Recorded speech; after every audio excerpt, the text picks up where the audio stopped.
हमारा विवाह संस्कार होता है, जिसमें एक व्यक्ति जो है अपने शैशव काल के जो अपने जो शिक्षा का काल है, शिक्षा काल संपन्न करने के पश्चात गृहस्थ आश्रम के अंदर प्रवेश करने के लिए जो संस्कार होता है वो विवाह संस्कार होता है। तो सबसे शुभ और मांगलिक कार्य किसी व्यक्ति के जीवन में विवाह संस्कार होता है, और उस विवाह संस्कार को मांगलिक रूप में हम जानते हैं।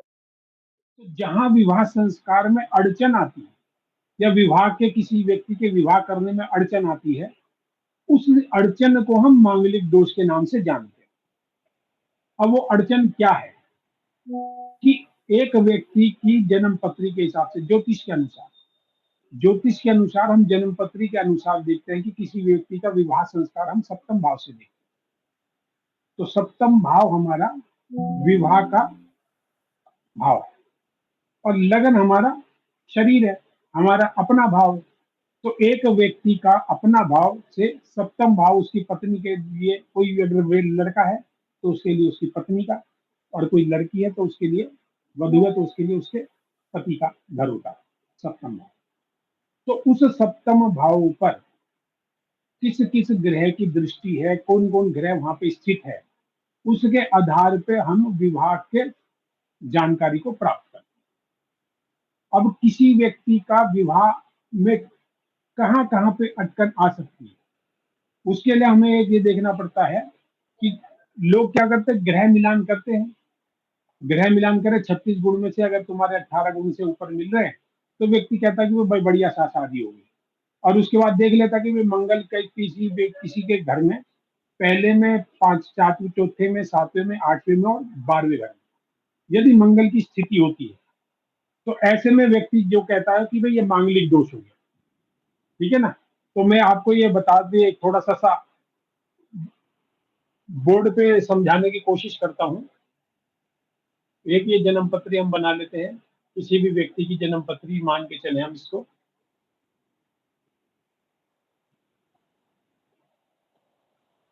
तो ये हमारा है लगन, ठीक है ना। ये है हमारा सप्तम भाव। तो यदि जो आपको ये समझ में आता है कि यदि मंगल हमारा 12वें भाव में हो, लगन में मंगल हो, चतुर्थ में मंगल हो, सप्तम में मंगल हो और अष्टम में मंगल हो, ठीक है ना। ये हमारा हो गया अष्टम भाव, ये हो गया हमारा द्वादश भाव। बाकियों को मैं अंकों से लिख देता हूं। लगन, तो इस हिसाब से अगर हम देखें तो ये जन्म पत्री के अंदर हमारा लगन होता है सबसे ऊपर। लगन के बाद चतुर्थ भाव, सप्तम भाव, अष्टम भाव और द्वादश भाव। इन भावों में यदि मंगल बैठता है तो जो हमारे मंदिरों में वो बैठे हुए हैं हमारे पुरोहित के लोग, और कुछ ये जो दुकान खोल के, एस्ट्रोलॉजर की दुकान खोल के बैठे हैं, वो इसको कहते हैं प्रत्यक्ष मंगल दोष हो गया सिर्फ लगन कुंडली में। ठीक है ना। अब हम ये समझते हैं कि ये मांगलिक दोष आया कहां से। अब सबसे पहले हम देखते हैं कि लगन, यदि लगन में मंगल बैठता है, पहले हम उसी के आधार पर स्पष्ट करेंगे कि सामने वाले लोग किस प्रकार से इसको बोलते हैं। तो सर्वप्रथम हम ये देखेंगे कि यदि मंगल लगन में बैठता है, तो लगन में बैठ के व्यक्ति को, क्योंकि लगन होता है एक व्यक्ति का स्वभाव, एक व्यक्ति की प्रकृति, एक व्यक्ति किस प्रकार से सोचता है, उसकी सोच। तो मंगल जो है हमारा साहसी ग्रह, यंग ग्रह, एनर्जी वाला ग्रह है, और इसके साथ साथ ये है हटी हटी होता है व्यक्ति, हटी होता है, खर्चीला होता है, डरता नहीं है किसी से। तो मंगल की अपनी एक बहुत क्वालिटी है, और सुदृढ़ ग्रह, अपने आगे किसी को कुछ समझता नहीं।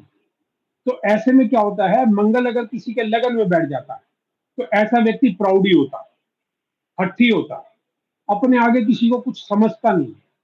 और जब यंग ब्लड होता है तो आदमी सोचता कि भाई मेरे से भी बढ़िया व्यक्ति मिलना चाहिए, और अच्छा व्यक्ति मेरे को प्राप्त हो या मैं उसको चुनूं। तो इस चुनाव के अंदर व्यक्ति जो है अपनी जो विवाह की जो समय है उस समय को व्यतीत करता चला जाता है। तो मंगल का प्रभाव हमारा 28 वर्ष तक अधिकतम रहता है, क्योंकि ये यंग ग्रह है।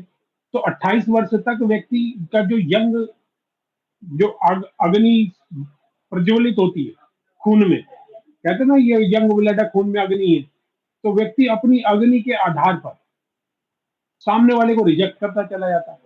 तो उससे से क्या होता है, विवाह में देरी होती है।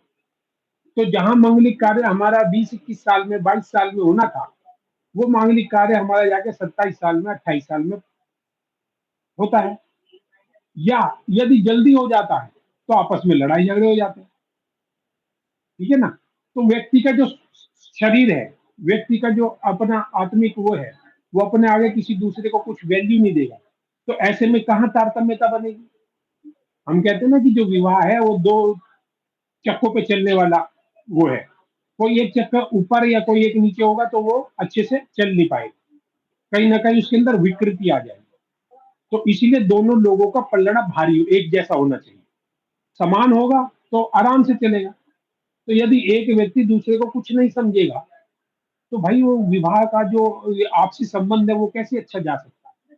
तो इस वजह से ये जो है उनको वहां पे प्रोग्राम में अड़चन आती है।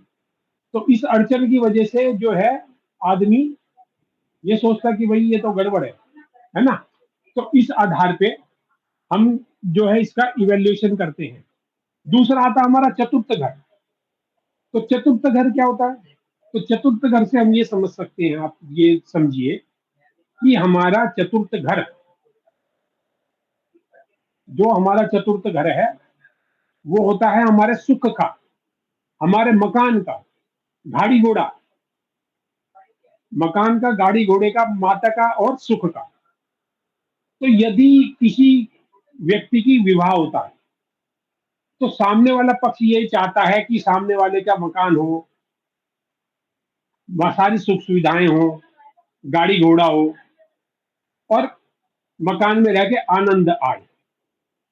तो चतुर्थ भाव में यदि कोई पाप ग्रह या मंगल की स्थिति हो जाती है तो चतुर्थ भाव में मंगल खराब प्रभाव देता है। तो जमीन जायदाद उसके पास, व्यक्ति के पास नहीं होती है, व्यक्ति किराए के मकान में रहता है, अपनी प्रॉपर्टी नहीं होती, होते माँ हो सकता है माँ बाप की हो, अपनी प्रॉपर्टी का अभाव रहता है उसको, और घर में कलेश रहने की संभावना रहती है। चतुर्थ भाव जो है सुख का कारक होता है, तो सुख में कमी दिखाता है। तो इस वजह से चतुर्थ भाव भी जो हमारा वैवाहिक जीवन है, उस वैवाहिक जीवन में यदि सुख की कमी होगी, व्यक्ति को पास जो है गाड़ी घोड़े की कमी होगी, तो वो बसों में धक्के खाता हुआ जाएगा, कहीं जाना होगा। तो ऐसे में क्या है, व्यक्ति चिड़चिड़ा होने की संभावना रह सकती है कि वही वे अभाव में जी रहा है। तो जब व्यक्ति अभाव में जीता तो वहां पर भी कुछ कलेश रह सकता है ना घर में। तो इस वजह से चतुर्थ भाव भी पाप ग्रह अगर मंगल बैठा हो तो वहां पे विवाह में देरी करता है। फिर आ जाता है हमारा सप्तम भाव। सप्तम भाव होता ही हमारा पत्नी का। यदि सप्तम भाव में हो गया तो सप्तम भाव में मंगल बैठने से आपसी जो सौहार्द होता है, आपसी मेल मिलाप जो होता है, आपसी प्रेम होता है, उस प्रेम में कमी आती है। क्योंकि मंगल सप्तम भाव में, मंगल का सप्तम भाव जो है, ये अगर मेष राशि होती है तो उसका सप्तम शुक्र का राशि होती है। तो शुक्र और मंगल की आपस में बनती नहीं है, आपस में ये शत्रुता होती है। तो शत्रुता होने की वजह से सप्तम भाव को मंगल खराब ही करेगा। तो यदि मंगल सप्तम भाव में बैठता तो व्यक्ति की एक से ज्यादा शादी होने की संभावना रहती है। फिर आ जाता है हम अष्टम भाव में। अष्टम भाव होता है हमारा आयु का। तो यदि आयु ही नहीं रहेगी किसी व्यक्ति की तो वैवाहिक जीवन स्वच्छ और स्वस्थ कैसे रह सकता है, लंबा जीवन कैसे जिएंगे वो विवाह का, यदि वो व्यक्ति की आयु की ही कमी है। तो इसलिए अष्टम भाव में यदि मंगल बैठता है तो व्यक्ति का एक्सीडेंट होने की संभावना रहती है, क्योंकि अष्टम भाव से हम आयु का हानि भी देखते हैं। आयु किस प्रकार से क्षीण हो सकती है। तो मंगल क्या है हमारा, विस्फोटक ग्रह। तो व्यक्ति के एक्सीडेंट होने से, ऊपर से गिरने से, पत्थर लगने से या चोट लगने से व्यक्ति की हानि की संभावना रहती है। तो यदि मंगल अष्टम में भाव में बैठता है तो वो मंगल की खराब स्थिति हो रहा है, क्योंकि अष्टम भाव में अगर पाप ग्रह बैठते हैं तो वो हमारी आयु की हानि करे। अब आ जाते हैं 12वें भाव पे। तो 12वां भाव हमारा किस चीज का है? खर्चे का, पैसा, है ना। यदि व्यक्ति के पास पैसा नहीं है और वो खर्चे के लिए पैसा नहीं देता तो आपसी कलेश बढ़ जाएंगे।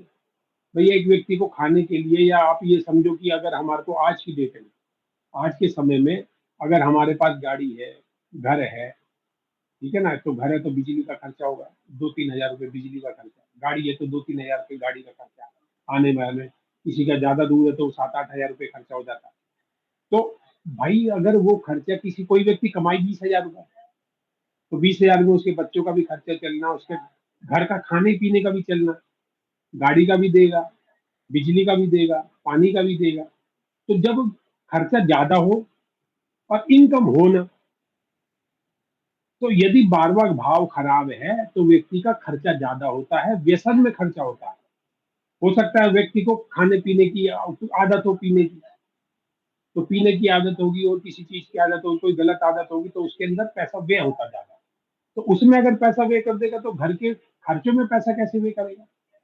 तो इसलिए 12वां भाव किसी का अगर खराब होता है तब भी घर में विवाद होने की संभावना रहती है। तो इसीलिए इन भावों में यदि पाप ग्रह मंगल आदि होते हैं तो व्यक्ति के विवाह के अंदर परेशानी आने की संभावना होती है। अब हम ये विचार करते हैं मंगल का, ठीक है ना।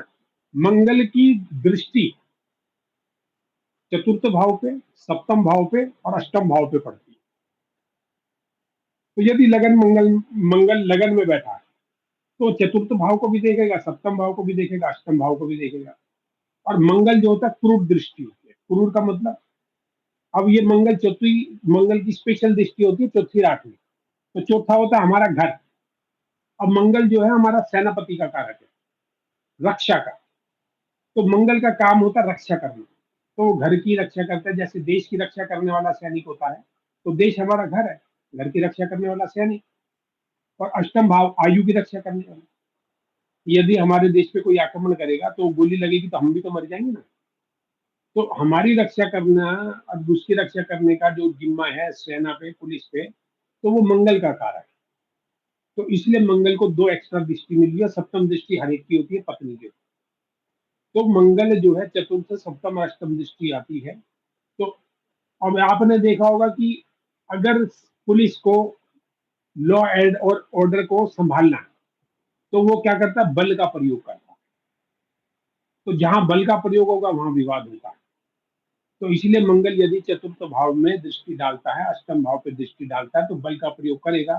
तो आपको रहने में सुख पूर्वक रहने में परेशानी आएगी।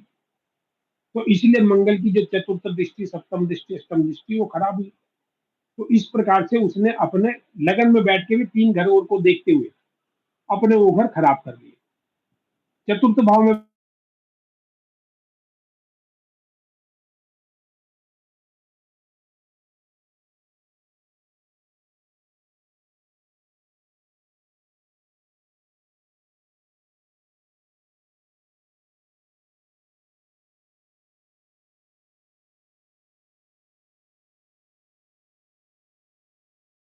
स्वामित्व है, क्योंकि वहां पर वो दिग्बली होता है, उसकी अपनी दिशा है। तो वहां पे मंगल अच्छा फल देगा। मकर राशि में वैसे भी उच्च का होता है मंगल, इस वजह से भी दशम भाव में वो अच्छा फल देता है। तो इसीलिए दशम भाव तो उसका कोई दिक्कत नहीं करेगा, लेकिन चतुर्थ भाव में बैठ के सप्तम भाव में दिक्कत करेगा। तो इस वजह से मंगल की चतुर्थ भाव की भी बैठने की जो है क्षमता में, उसमें अब देखो चतुर्थ भाव में यदि मंगल बैठता है तो क्या करा उसने नुकसान? केवल सप्तम भाव का करा, बाकी भावों का नहीं करा, है ना। चतुर्थ और सप्तम, यदि सप्तम भाव में मंगल बैठता है तो एक तो दशम को देखेगा, एक लगन को देखेगा, एक द्वितीय भाव को देखेगा। द्वितीय भाव मतलब आपका कुटुंब। तो कुटुंब में वाद विवाद, लगन में आपको परेशान करेगा, और सप्तम भाव में तो बैठा ही है, वहां परेशान करना ही करना। तो इस प्रकार से अगर मंगल की दृष्टि भी आप सारे में विचार करोगे तो मंगल की दृष्टि भी खराब है, और मंगल एग्रेसिव ग्रह है। तो मंगल के एग्रेसिव होने की वजह से, अब आपको एक चीज मैं और बताता हूं कि जैसे हमारा शनि, शनि क्या है, शनि ग्रह भी खराब ही माना जाता है ना, अपनी जन्म पत्री के हिसाब से खराब माना जाए। खराब क्यों माना जाता है? क्योंकि अगर किसी को, अब जैसे कोई चोर है, चोर को अगर जो न्याय करने वाला है अगर जेल में डालेगा, तो उसके लिए तो वो खराब है ना। तो इसीलिए जो हमने कर्म करे हैं अपने पिछले जीवनों में, उन जीवन का फल देने वाला शनि है। और जो अच्छे फल देता तो वो तो व्यक्ति खुश रहता, लेकिन जब कष्ट देता तो कष्ट हर एक को याद रहता, कष्ट सहा नहीं जाता। इस वजह से व्यक्ति जो है अपने कष्ट को निवारण के लिए कोई दूसरा उपाय उपाय करता है। तो शनि जो कष्ट देने वाला है, और शनि हमारा आध्यात्मिक ग्रह भी है, तो यदि शनि इन ग्रहों में बैठता है तो व्यक्ति को तड़पन तो होती है, लेकिन वो तड़पन बाहर नहीं निकलती। क्यों? क्योंकि शनि जो है एग्रेसिव नहीं है, शांत ग्रह है, वो न्याय करने वाला है, इसलिए कष्ट देता है। मंगल एग्रेसिव ग्रह है, मारपीट भी कर सकता है। तो मंगल के इन भावों में बैठने से मारपीट होती है, हल्ला मचाते, तेज तेज आवाजों में आपस में अगर लड़ाई कोई करेगा तो अड़ोसी पड़ोसी को पता चलेगा, अड़ोसी पड़ोसी उसको फिर और आगे करते हैं कि इनके आपस में झगड़ा हो रहा। और कभी कभी ज्यादा अग्रेसिवनेस में अगर दशांतर दशा भी अग्रेसिव ग्रह की चल रही हो तो मारपीट भी हो जाती है, कोई एक दूसरे को मार भी देता, तो मार देता तो भैया कोर्ट कचहरी हो जाती है। तो मंगल का जो प्रभाव है वो समाज को दिखाई देता है, इस वजह से मंगलिक दोष में मंगल का ज्यादा प्रभाव माना जाता है। ठीक है ना। वैसे तो और भी ग्रह खराब करते हैं, सूर्य भी खराब करता है, शनि भी खराब करता है, राहु केतु भी खराब करते हैं। तो जो पाप ग्रह है, तो इसलिए मांगलिक दोष का जो शाब्दिक अर्थ और जो उसका सार गर्भित अर्थ है कि ये जो पाप ग्रहों का यदि प्रथम भाव पे, चतुर्थ भाव पे, सप्तम भाव पे, अष्टम भाव पे, द्वादश भाव पर प्रभाव हो, यदि इन भावों पर प्रभाव होता है तो व्यक्ति के जीवन के अंदर परेशानियों का संचार होता है। तो इस संचार को देखते हुए जो मांगलिक कार्य है, वो मांगलिक हमारा कार्य है विवाह, उस विवाह का संपूर्ण जीवन स्वच्छ तरीके से, स्वस्थ तरीके से चलने में ये अड़चन डालते हैं। कभी कभी डिवोर्स हो जाता है, कभी अलगाव हो जाता है, कभी कभी घर में ही एक दूसरे मन मुटाव हो जाता है, कोई अपने घर में अलग अलग जगह सो रहे होते हैं, और कभी झगड़ा हो जाता है, झगड़ा कर लोगों को पता चलता। तो मंगल झगड़ा करता है, लोगों को पता चलता। शनि अलगाव पैदा करता है, एक दूसरे से अलग हो जाती है। राहु और जो सूर्य है वो पृथकता के कारक है, वो पृथक कर देते हैं। तो इस प्रकार से अलग अलग ग्रहों का अलग अलग प्रभाव इन भावों पर होता है, जो हमारे वैवाहिक जीवन को कलेश पूर्ण करते हैं। इसलिए जो वैवाहिक जीवन का जो मुख्य उद्देश्य है कि जब विवाह होता है तो आपस में जन्म पत्री का जब मिलान करते हैं, उस मिलान में यदि ज्योतिषी प्रबुद्ध है, वो अच्छा जानकार है, तो वो इन सब चीजों को पिन आउट करता है, और उसके बाद उसको अगर 26 गुण भी मिल रहे होते तो हमने कभी कभी ऐसे भी हुआ कि 26-28 गुण वालों को भी मना कर दिया कि भैया शादी मत करो। और कभी कभी हमने 15 गुण वालों को भी शादी कराई है, 13.5 गुण वालों को भी शादी कराई है। आप 12 15 साल हो गए, अभी तक उनमें कोई दिक्कत नहीं है।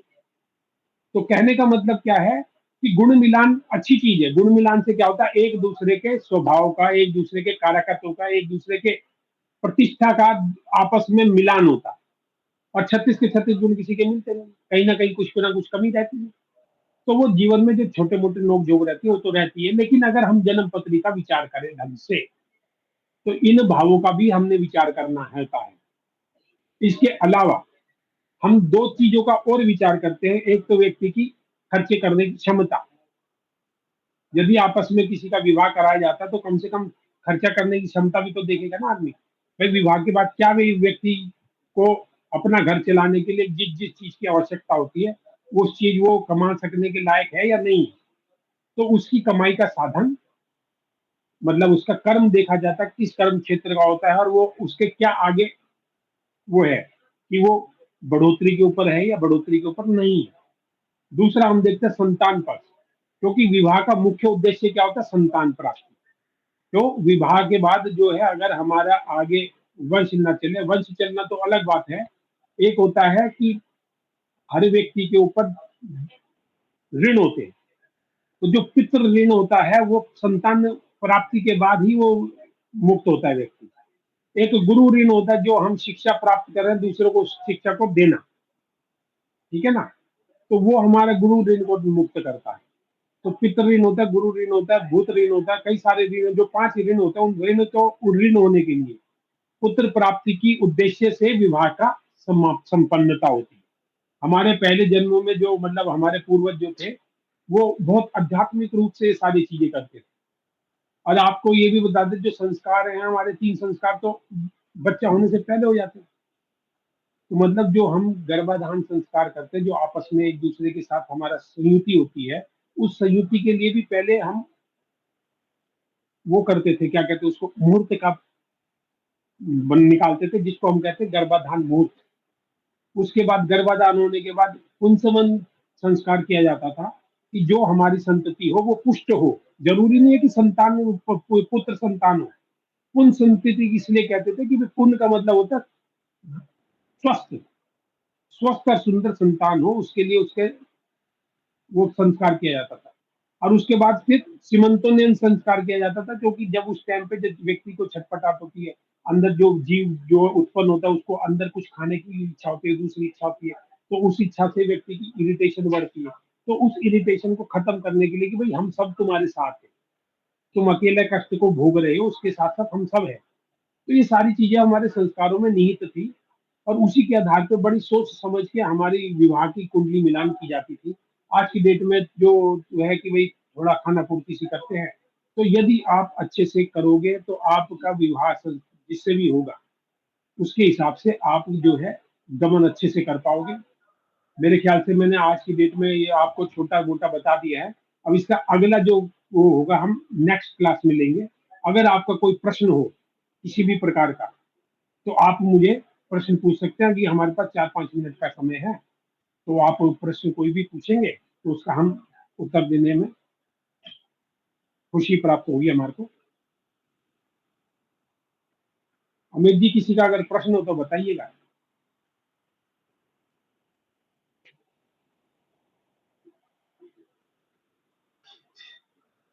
हाँ जी अमित जी।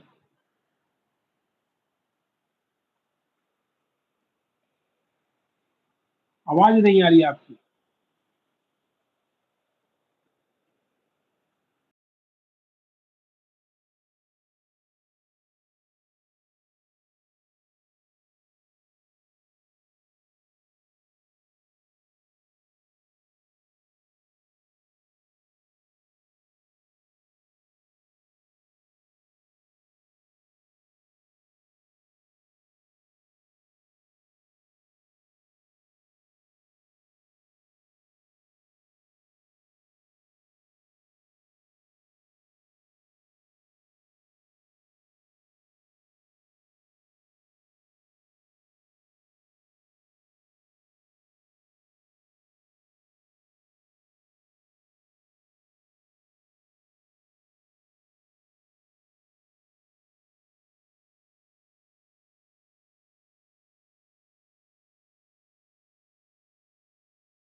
आपकी आवाज नहीं आ रही लेकिन मेरे को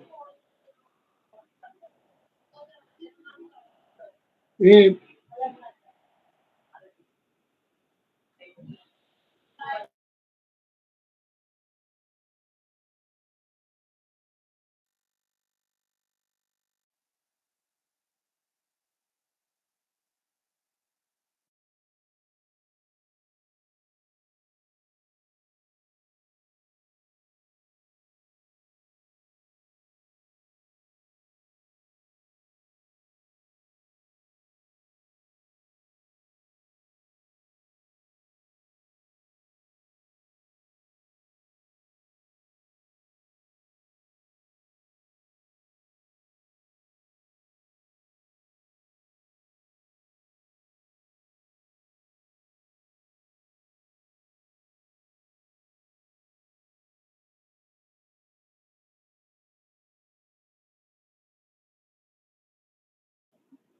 दो प्रश्न आए हमारे पास। एक सरिता गुप्ता जी का आया है, जो ये कह रहे हैं कि इसका हम उपाय क्या करें मांगलिक दोष अगर है तो उसके लिए अभी थोड़ा अर्ली हो जाएगा।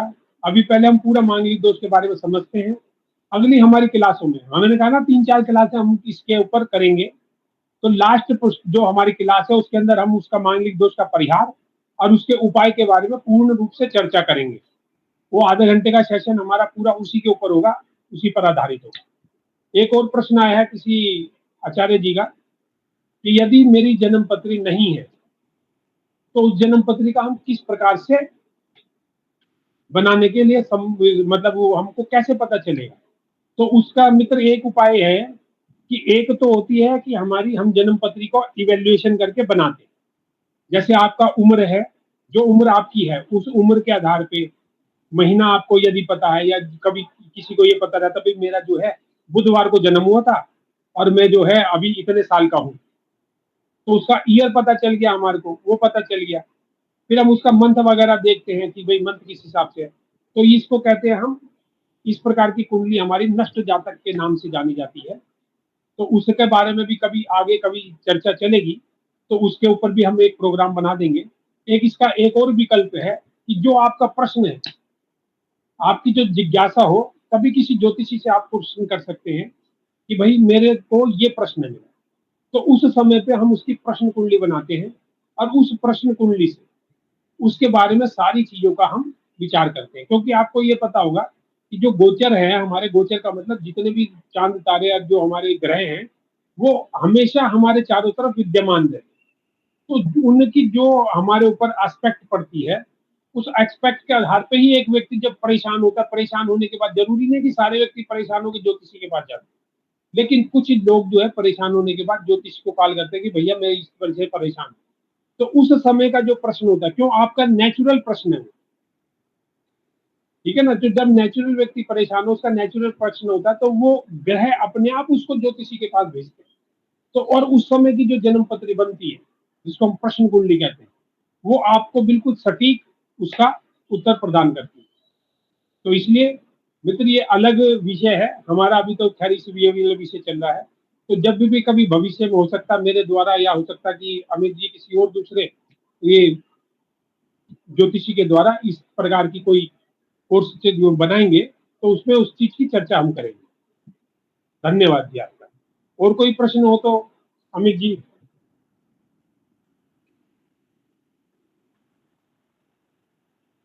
मेरी आवाज आ रही है ना अमित जी, क्लियर?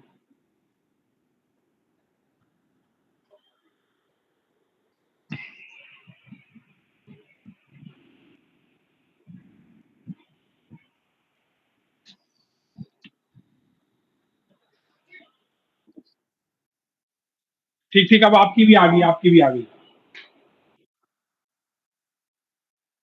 अच्छा अच्छा।